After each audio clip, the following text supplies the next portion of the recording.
CTROS,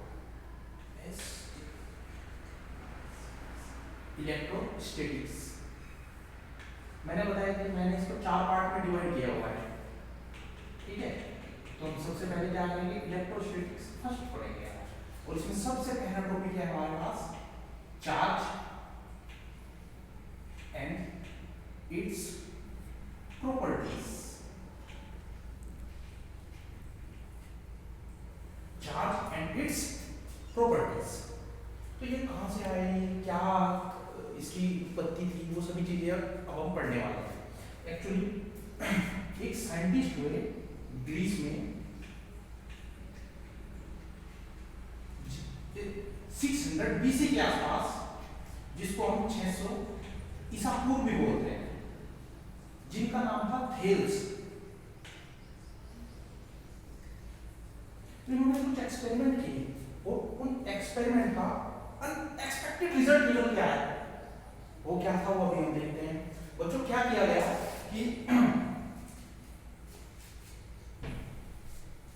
अगर हम woollen clothes और सिल्क, या तो ऊन का कपड़ा हो या रेशम का कपड़ा हो, अगर हम इसको कांच की रोड के साथ रब करें, ग्लास रोड के साथ, तो क्या देखा गया, और इनको अलग अलग कर दिया, मतलब वुलन क्लोथ्स लिया, कांच की रोड ली, दोनों को रब किया, यहां रब किया है, रबी हो रही है प्लस का मतलब, और फिर इनको अलग अलग। ऐसे ही एक और हमने वुलन क्लोथ्स लिया, एक और कांच की रोड ली, इनको रब किया और फिर अलग अलग रख दिया। तो क्या देखा गया कि ये दोनों एक दूसरे को जब पास, इनको वहां से लोग उठा करके पास लेकर के आए ना, तो एक दूसरे को रिपल कर रहे थे। और ये जो वुलन क्लोथ्स है, जो रब किया हुआ वुलन क्लोथ्स और कांच की रोड, इन दोनों को पास लेकर के आए, तो ये दोनों एक दूसरे को अटैक कर रहे थे। इसी तरह से ही बिल्ली की था कैट्स फर को प्लास्टिक की रोड के साथ जब रब किया गया, तो सेम प्रॉपर्टी उसमें भी हुई। वो यहाँ पे जगह नहीं है बनाने के लिए, इसलिए बना नहीं पा रहा हूँ, मैं यहाँ दिखा रहा हूँ। रब करने के बाद में ये क्या है हमारे पास, कैट्स फर, और ये क्या है, प्लास्टिक रोड। एक और था इसके नीचे, तो ये प्लास्टिक की दोनों रोड भी आपस में एक दूसरे को रिपल करती थी, ठीक है। लेकिन जब ये क्या है, गिलास रोड, ये भी क्या है, गिलास रोड, जब गिलास रोड और गिलास रोड जब इन दोनों को एक दूसरे के पास लाए, तो ये क्या कर रही थी, एक दूसरे को रिपल कर रही थी। और जब गिलास रोड और प्लास्टिक रोड को एक दूसरे के पास लेकर के आए, गिलास रोड और प्लास्टिक रोड, तो ये एक दूसरे को अटैक कर रही थी। अब यहां से निकल के आया कि कुछ तो प्रॉपर्टी यहां पैदा हुई है जिसके कारण ऐसा हो रहा है। इसके बाद काफी रिसर्च हुई और डिसाइड स्टाइल, और इसका नाम रखा गया इस प्रॉपर्टी का जिसके कारण ऐसा हो रहा है, ये है चार्ज।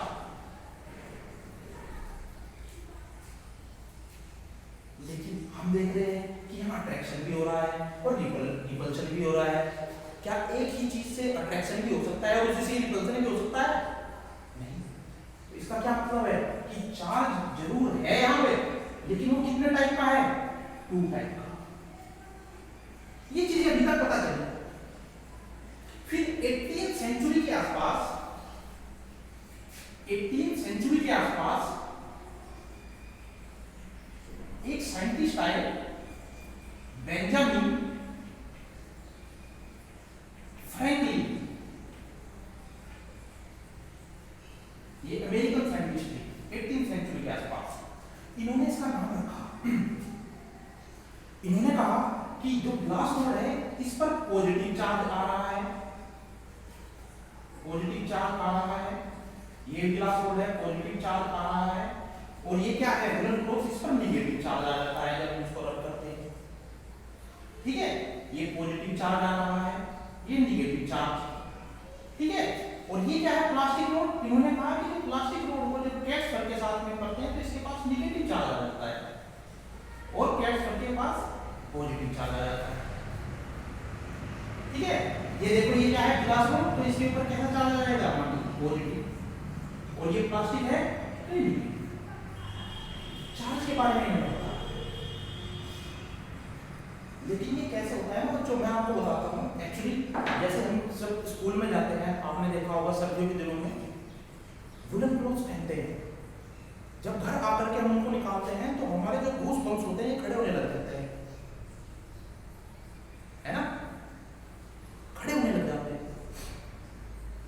इसका क्या कारण होता है? एक्चुअली होता क्या है कि जब हम वुलन क्लोथ्स पहनते हैं तो वो इसके साथ फ्रिक्शन करता है।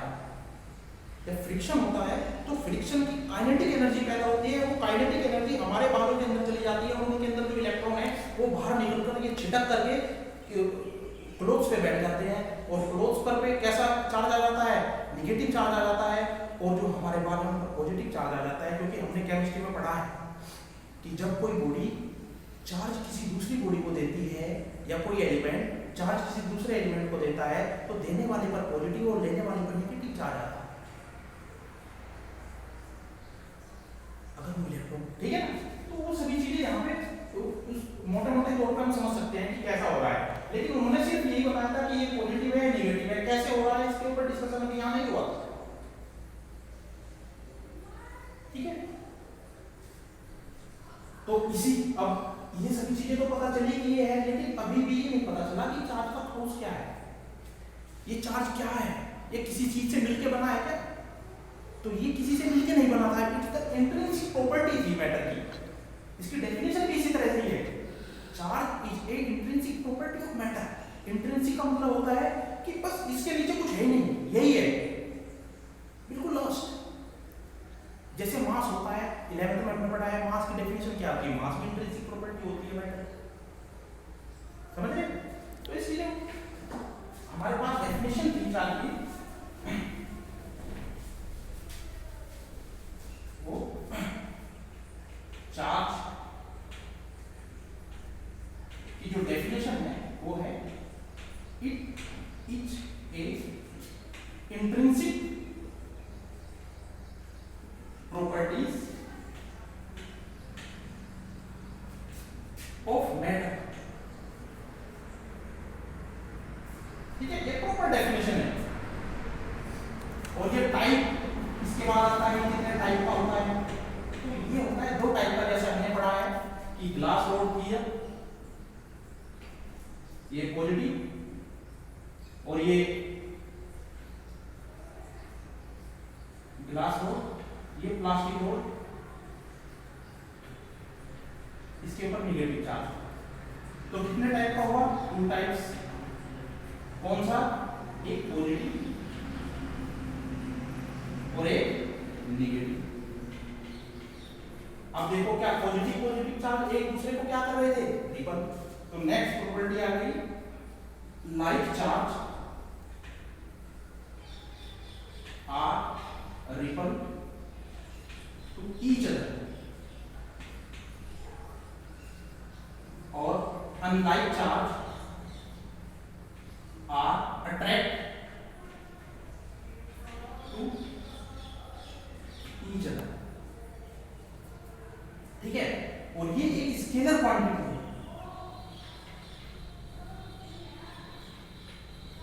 स्केलर क्वांटिटी है। इसका क्या मतलब है? इसको हम सिंपली मैथमेटिक्स की तरह जोड़ सकते हैं।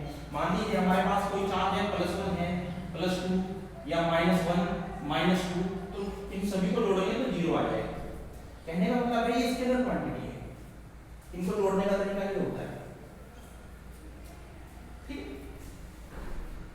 इसकी जो यूनिट है SI यूनिट, वो गुलाम होती है, COULOUM, ठीक। और जो फंडामेंटल चार्ज माना जाता है बच्चों, फंडामेंटल चार्ज, वो हम इलेक्ट्रॉन को मानते हैं। वैसे इलेक्ट्रॉन से भी छोटे फंडामेंटल एलिमेंट्री पार्टिकल हमें मिल चुके हैं, जिनको हम क्वार्क कहते हैं, up down strand charge bottom, लेकिन उन सभी का हमें यहाँ पर डिस्कशन नहीं करना है, क्योंकि अपने सिलेबस में सभी चीजें नहीं है, ठीक है। तो ये क्या हो जाएगा, फंडामेंटल चार्ज क्या है हमारे पास, इलेक्ट्रॉन है, ठीक। तो इसकी प्रॉपर्टीज की हम बात कर लेते हैं, पॉज करके इसको आप लिख लीजिए। और एक छोटी सी बात मैं बता देता हूँ बार आप पढ़ोगे तो कहीं पे लिखा हुआ होगा पॉइंट चार्ज, कहीं पे लिखा हुआ होगा टेस्ट चार्ज। ये क्या होते हैं? देसी लैंग्वेज में क्या होता है बच्चों कि पॉइंट चार्ज वो वाला चार्ज होता है जिसके कारण हम इलेक्ट्रिक फील्ड किसी पॉइंट पे फाइंड करते हैं। मान लीजिए पॉइंट चार्ज है क्यू, ठीक है, और मुझे किसी इस पॉइंट पे इलेक्ट्रिक फील्ड फाइंड करनी है, इसके कारण क्योंकि ये इलेक्ट्रिक फील्ड लाइंस निकलती है इसमें से, तो यहाँ वाले पॉइंट पे इलेक्ट्रिक फील्ड कितनी होगी, तो इस पे फाइंड करने के लिए यहाँ पे कुछ नहीं है ना, मैं एक ऐसे ही अपनी तरफ से एक चार्ज अजम्पशन कर लूंगा। माना कि यहाँ पर कोई चार्ज स्मॉल चार्ज Q0 रखा है, यही टेस्ट चार्ज होता है क्योंकि इसी के ऊपर तो टेस्ट कर रहे हैं यहाँ, ठीक है। तो इसमें कंफ्यूज नहीं होना, जब आप पढ़ोगे मान लो टेक्स्ट बुक पढ़ोगे तो आप कंफ्यूज मत होना पॉइंट चार्ज क्या है, टेस्ट चार्ज क्या है, ये सभी चीजें हो जाएंगी। और मोस्टली हम रिप्रेजेंट करते हैं जब चार्ज को, point charge represent by Q से भी रिप्रेजेंट कहीं मिलेगा आपको किया हुआ, स्मॉल क्यू से भी मिलेगा, और जो टेस्ट चार्ज होता है बाय वो Q0 से मिलेगा और स्मॉल Q0 से मिलेगा। तो इसमें कोई कंफ्यूज होने वाली बात नहीं है, अलग अलग ग्रुप पे अलग अलग डिफाइन करते हैं ये सभी चीजों को, ठीक है। तो ये कुछ प्रॉपर्टीज हो गई। अब एक चीज और आती है, कई बार एग्जाम में पूछा जाता है कि चार्ज में और मास में क्या डिफरेंस है, क्योंकि चार्ज एनालॉगी है मास का। 11th में जो आपने पढ़ा है मास क्या था, इंट्रिंसिक प्रॉपर्टी ऑफ मैटर, ये इंट्रिंसिक प्रॉपर्टी में क्या डिफरेंस है, इनमें बेसिकली डिफरेंस है। एक नंबर में क्वेश्चन पूछ लिया जाता है चार्ज कितने टाइप का होता है, दो टाइप का, एक पॉजिटिव और एक नेगेटिव, लेकिन मास कितने टाइप का होता है, वो तो एक टाइप का होता है। एक बात तो ये हो गई। दूसरा जो हमारा चार्ज होता है वो किस पर डिपेंड करता है, वेलोसिटी पर डिपेंड नहीं करता, लेकिन मास को मास आइंस्टाइन रिलेशन है एक 1/1 - v²/c², ये दिया था आइंस्टाइन ने मास एनर्जी रिलेशन। वैसे तो बच्चों ये क्या होता है, E = mc² आपने पढ़ा होगा। ये जो मास है ना ये रिलेटिविटी में आता है, इसका बहुत अच्छा कांसेप्ट है, लेकिन अभी अपने आप को यहाँ कोई लेना देना नहीं है इस चीज से, तो ऐसे ही पढ़ लेते हैं। इसको याद रखो, ये क्या है, आइंस्टाइन मास रिलेशन है, ठीक है। यहाँ देखो, अगर मैं ये c है, c क्या है, लाइट की वेलोसिटी है, ये क्या है, पार्टिकल की वेलोसिटी है। अगर पार्टिकल की वेलोसिटी लाइट की वेलोसिटी के बराबर हो जाए तो ये c²/c², 1 - 1, n की वैल्यू क्या आ जाएगी, इंफिनिटी है, इंपॉर्टेंट। लेकिन अपने को इस चीज का भी डिस्कशन नहीं करना है यहाँ सब चीजें, तो मैं नेक्स्ट प्रॉपर्टी लिखता हूँ। कहीं बुक में लिखा भी होता है एडिटिव प्रॉपर्टी ऑफ चार्जेस, ये मैं नहीं लिखूंगा क्योंकि ये मैंने आपको उसमें स्केलर में बता दिया। एडिटिव प्रॉपर्टी वही है कि सिंपल जैसे मैथमेटिक्स होता है ऐसे हम इसको ऐड करते हैं, ठीक है। इसकी एक बहुत अच्छी प्रॉपर्टी है कंजर्वेशन ऑफ चार्ज,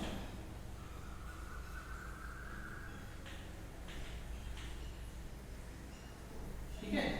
ये आपने अलग अलग बुकों में पढ़ोगे, कहीं इसकी डेफिनेशन, कहीं क्या है इसकी डेफिनेशन, कंजर्वेशन क्या है, 11th में पढ़ के आए, कंजर्वेशन ऑफ एनर्जी।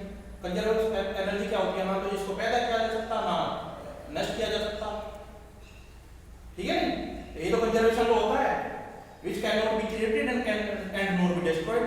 इसी तरह कंजर्वेशन ऑफ चार्ज है, charge cannot be created and nor be destroyed, ठीक है। या जो इसकी प्रॉपर डेफिनेशन होती है ना, जो होती है charge of an isolated system is constant. क्या मतलब है ये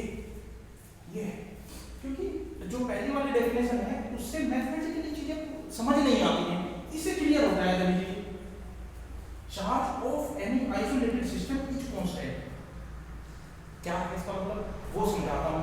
देखो आपने 10th में पढ़ा है न्यूक्लियर फिजिक्स, उसमें क्या होता है, यूरेनियम 92 को 235 के साथ जब इस पर क्या करते हैं, न्यूट्रॉन की बमबारी करते हैं या न्यूट्रॉन की बौछार करते हैं, तो ये पहले यूरेनियम 92 236 में चेंज होता है, और इसके बाद ये किस में चेंज हो जाता है, बेरियम में और क्रिप्टॉन में, और 3 इलेक्ट्रॉन निकलते 3 न्यूट्रॉन निकलते हैं इसमें, वो प्लस एनर्जी, एनर्जी का भंडार निकलता है। बम इससे क्या बनाया जाता है, चलो जो भी है, ये होता है 56, ये होता है 36, हमें इसी से ही मतलब है। अच्छा ये देखो ये 92 क्या है बच्चों, ये जो 92 है ना, ये नंबर ऑफ इलेक्ट्रॉन्स है, ये नंबर ऑफ प्रोटॉन्स है। इलेक्ट्रॉन्स बराबर होता है नंबर ऑफ प्रोटॉन्स एटम में, electrons equal to number of protons. तो ये क्या है, नंबर ऑफ इलेक्ट्रॉन्स है, ये क्या है, नंबर ऑफ इलेक्ट्रॉन्स है, यहाँ पे क्या है, नंबर ऑफ इलेक्ट्रॉन्स, ये भी नंबर ऑफ इलेक्ट्रॉन्स। और एक इलेक्ट्रॉन, इलेक्ट्रॉन का क्या मतलब हुआ, चार्ज। तो यहाँ पर टोटल चार्ज कितना है, 92 इलेक्ट्रॉन्स। यहाँ पे टोटल चार्ज कितना है, 92 इलेक्ट्रॉन्स। अब यहाँ पे जाते हैं हम इधर किसी सिस्टम में, मैंने लिखा है ना, chain charge of an isolated system is always constant. यहाँ देखो 92 है, हमने इसको न्यूट्रॉन के साथ बमबारी कर दी, अब भी हमारे पास जो एलिमेंट बनाया उसका 92 है। फिर हमने क्या किया, इसे भी तोड़ दिया, इससे तोड़ करके जो बेरियम क्रिप्टॉन बना, इस वाली पूरी रिएक्शन में भी देखो 56 और 36 कितना होता है, 6 6 12, और ये भी 92। कहने का मतलब यहाँ भी 92, यहाँ पे भी 92, यहाँ पे ऑलवेज कांस्टेंट। ठीक है, तो ये charge of an isolated system is constant, ये प्रॉपर डेफिनेशन है कंजर्वेशन लॉ की। चाहे आप वो भी लिख सकते हैं जो बुक्स में लिखी हुई होती है, बुक्स में ये भी लिखी हुई है, charge can not be created और एंड नॉट बी डिस्ट्रॉयड। ठीक, नेक्स्ट प्रॉपर्टी की हम लोग बात कर लेते हैं।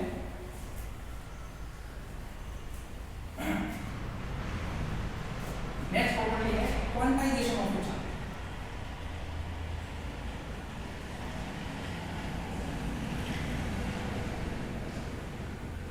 ये कई बार क्या होता है ना, बच्चों को समझ में नहीं आती है, लिखते रहते हैं, पढ़ते रहते हैं, लेकिन ये नहीं पता होता ये क्या हो रहा है। ये एक ऐसी प्रॉपर्टी है 70% बच्चे जो खुद से पढ़ते हैं या गवर्नमेंट स्कूल में या कहीं अच्छे टीचर तो अपनी तरफ से अच्छे ही समझाते हैं सब, लेकिन बच्चे नहीं समझ पाते हैं, तो वो हमेशा इसमें कंफ्यूज रहते हैं कि क्वांटाइजेशन ऑफ चार्ज क्या है। इसकी जो डेफिनेशन होती है क्वांटाइजेशन ऑफ चार्ज की, इसको हम लिखते हैं charge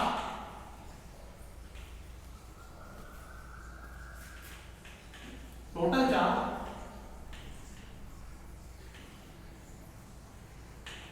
of any system is always integral multiple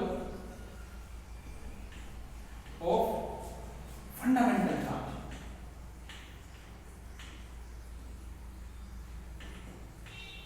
fundamental charge क्या है, इलेक्ट्रॉन। मान लीजिए कि सिस्टम का जो टोटल चार्ज है वो क्यू है, इंटीग्रल मल्टीपल मतलब इंटीजर मल्टीपल एन वो इलेक्ट्रॉन। और इंटीजर क्या होते हैं, इंटीजर होते हैं n equal to +-1 +-2 +-3 +-4 and so on. अब यहां से डेफिनेशन समझ में आएगी क्या कह रहे हैं, integral multiple of fundamental charge. इसका मतलब है कि जो हमारा इलेक्ट्रॉन है, जो हमारा चार्ज है, वो या तो +1 इलेक्ट्रॉन हो सकता है, या -1 इलेक्ट्रॉन हो सकता है, या +2 हो सकता है, या -2 हो सकता है, या +3 -3, लेकिन 1/2 नहीं होगा, 1/3 नहीं होगा, 1/4 नहीं होगा, 1/5 नहीं होगा, अदर देन इसके कुछ नहीं होने का, पॉइंट में नहीं होगा। कहने का मतलब या तो इलेक्ट्रॉन 1 हो सकता है, या 2 हो सकते हैं, या 3 हो सकते हैं, या -1 हो सकता है, -2 हो सकते हैं, -3 हो सकते हैं। आधा नहीं होने का, 1/3 नहीं होने का, 1/4 नहीं होगा, ये कहता है क्वांटाइजेशन ऑफ चार्ज। ठीक है, तो इसकी कुछ प्रॉपर्टीज थी। अब इसके बाद एक बहुत इंपॉर्टेंट लॉ हम पढ़ेंगे जिसको बोलते हैं कूलॉम्स लॉ। बहुत इंपॉर्टेंट है कूलॉम्स लॉ का वेक्टर फॉर्म। ठीक है, और उसके ऊपर न्यूमेरिकल बड़े इंपॉर्टेंट है और बहुत ही खूबसूरत न्यूमेरिकल है।